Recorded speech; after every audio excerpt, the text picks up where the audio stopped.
ನೀಲಗಿರಿ ಮರಗಳನ್ನು ಬಿಟ್ಟು ಬೇರೆ ಜಾತಿಯ ಮರಗಳನ್ನ ನೀವು ಅನುಮತಿಯನ್ನು ಪಡೆದಿದ್ದೀವಿ.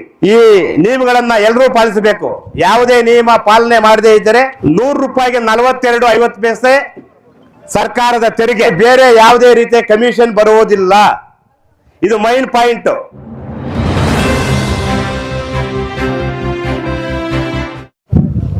ಮುಡಿನೂರು ಸರ್ಕಾರಿ ಹಿರಿಯ ಪ್ರಾಥಮಿಕ ಶಾಲೆಯ ಈ ಒಂದು ಸರ್ಕಾರಿ ಶಾಲೆಗೆ ಸೇರಿರ್ತಕ್ಕಂಥ ಒಂದು ಜಮೀನಿನಲ್ಲಿ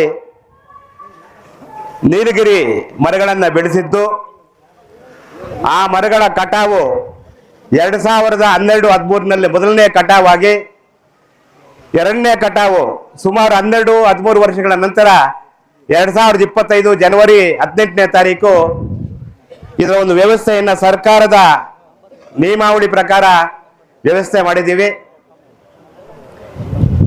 ಈ ಒಂದು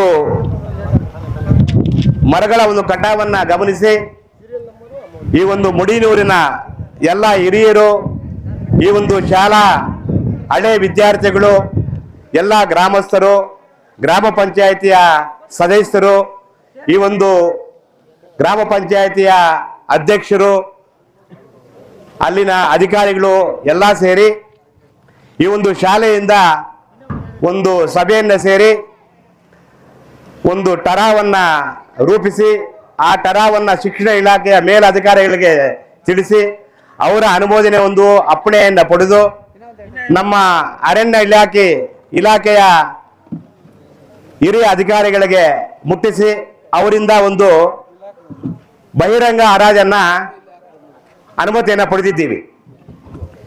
ಈ ಒಂದು ಬಹಿರಂಗ ಹರಾಜಿಗೆ ಆಗಮಿಸಿರ್ತಕ್ಕಂಥ ಎಲ್ಲ ವ್ಯಾಪಾರಸ್ಥರೇ, ಮುಡಿನೂರಿನ ಗ್ರಾಮಸ್ಥರೇ, ಗ್ರಾಮ ಪಂಚಾಯತಿ ಅಧ್ಯಕ್ಷರೇ, ಎಲ್ಲ ಗ್ರಾಮ ಪಂಚಾಯತಿ ಸದಸ್ಯರುಗಳೇ, ಈ ಒಂದು ಸಭೆಗೆ ಆಗಮಿಸಿದ್ದ ಎಲ್ಲರಿಗೂ ಸ್ವಾಗತವನ್ನು ಕೋರ್ತಾ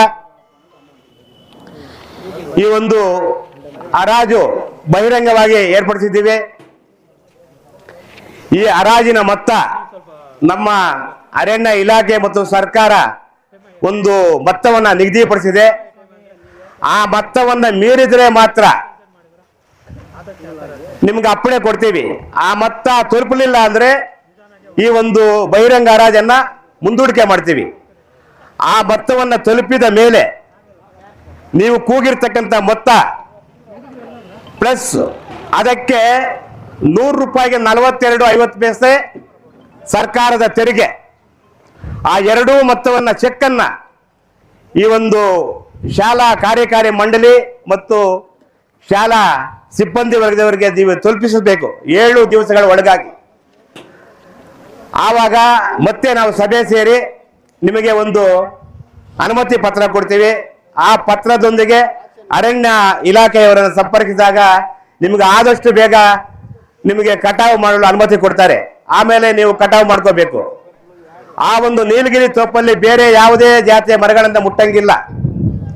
ಬರೀ ನೀಲಗಿರಿ ಮರಗಳಿಗೆ ಮಾತ್ರ ಆಕ್ಷನ್ ಇದು. ನೀಲಗಿರಿ ಮರಗಳನ್ನು ಬಿಟ್ಟು ಬೇರೆ ಜಾತಿಯ ಮರಗಳನ್ನ ನೀವು ಕಟಾವು ಮಾಡಬಾರದು.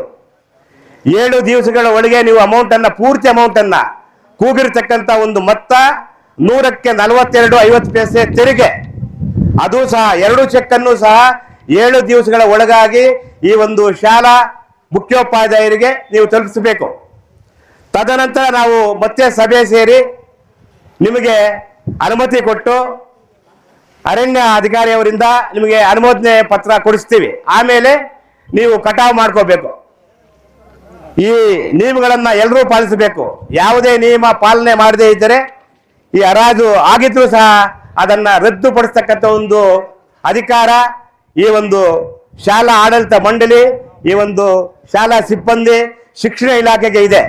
ಅದನ್ನ ಮೀರಿ ನೀವು ಯಾವುದೇ ರೀತಿಯಲ್ಲಿ ಬೇರೆ ವ್ಯವಹಾರ ಮಾಡಬಾರ್ದು ಅಂತ ಹೇಳ್ತಾ, ಇಷ್ಟೊತ್ತು ನೀವು ಹಣ ಡಿಪಾಸಿಟ್ ಕಟ್ಟಿದ್ದೀರಾ. ಈ ಡಿಪಾಸಿಟ್ಗೆ ಯಾವುದೇ ರೀತಿಯಾಗಿ ಕಮಿಷನ್ ಬರುವುದಿಲ್ಲ. ನೀವು ಕಟ್ಟಿರ್ತಕ್ಕಂಥ ಮೊತ್ತ ಮಾತ್ರ ವಾಪಸ್ ಬರುತ್ತೆ. ಕೂಗಿದವರು ಮಾತ್ರ 10,000 ಹಿಡ್ಕೊಂಡು ಮಿಕ್ಕಿದ ಹಣವನ್ನ ಚೆಕ್ಕಿನ ಮುಖಾಂತರ ನೀವು ಕೊಡಬೇಕು. ಸುಮಾರು 100 ಜನ ಕಟ್ಟಿದ್ದಾರೆ. ಆ 100 ಜನಕ್ಕೂ ನಿಮ್ಮ ರಿಸಿಪ್ಟ್ ಕೊಟ್ಟಿರ್ತಕ್ಕಂಥ ರಿಸಿಪ್ಟ್ ವಾಪಸ್ ಕೊಟ್ಟರೆ ನಿಮ್ಮ ಮೊತ್ತ ನಿಮ್ಗೆ ಕೊಡ್ತೀವಿ. ಅದಕ್ಕೆ ಬೇರೆ ಯಾವುದೇ ರೀತಿಯ ಕಮಿಷನ್ ಬರುವುದಿಲ್ಲ. ಇದು ಮೈನ್ ಪಾಯಿಂಟ್. ನಾನು 10,000 ಕಟ್ಟಿದ್ದೀನಪ್ಪ, ನನ್ನ ಕಮಿಷನ್ ಬರಬೇಕು ಅನ್ನೋ ಉದ್ದೇಶ ಇಲ್ಲಿಲ್ಲ. ಪಾರದರ್ಶಕವಾಗಿ ಸರ್ಕಾರದ ನಿಯಮಾವಳಿ ಪ್ರಕಾರ ಸರ್ಕಾರಿ ಒಂದು ಷರತ್ತಿನ ಅನ್ವಯ ಈ ಒಂದು ಬಹಿರಂಗ ಹರಾಜನ್ನ ಇಕ್ಕಿದ್ದೀವಿ.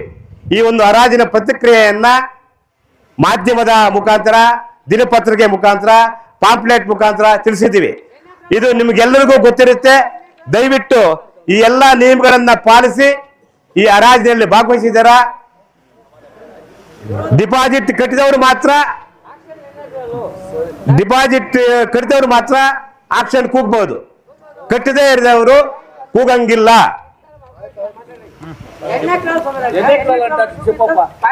ಈ ಒಂದು ಶಾಲಾ ಆಸ್ತಿ 18 ಎಕರೆ ಚಿಲ್ಲರೆ ಇದೆ. ಅದರಲ್ಲಿ ಕೆಲವು ಎಕರೆಗಳ ಮಾತ್ರ ನೀಲಗಿರಿ ತೋಪು. ಇಷ್ಟು ಅಂತ ಹೇಳಲ್ಲ, ನಾವು ಸರ್ವೆ ಮಾಡಿಲ್ಲ ಇಷ್ಟು ಅಂತ ಅಂತ ಹೇಳಲ್ಲ, ಕೆಲವು ಎಕರೆಗಳ ಮಾತ್ರ. 6 ಎಕರೆ